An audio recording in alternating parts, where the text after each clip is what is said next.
Nauubos ang panahon, umaalis ang panahon, at kailanman hindi na bumabalik ang panahon.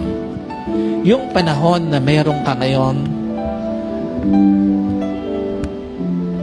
kasama ang pamilya mo,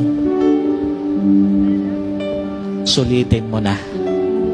Yung panahon na meron ka kasama ang magulang mo, sulitin mo na.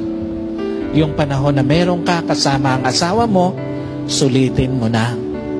Yung panahon na meron ka kasama ang anak mo, sulitin mo na.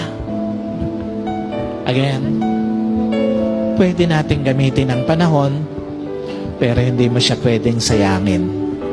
Pwede mong gamitin ang panahon, pero hindi mo pwedeng ibalik. Minsan ka lang dadaan dito sa mundong ito. Minsan lang ding dadaan dito sa mundong ito. Ang pamilya na meron ka, huwag mo nang sayangin.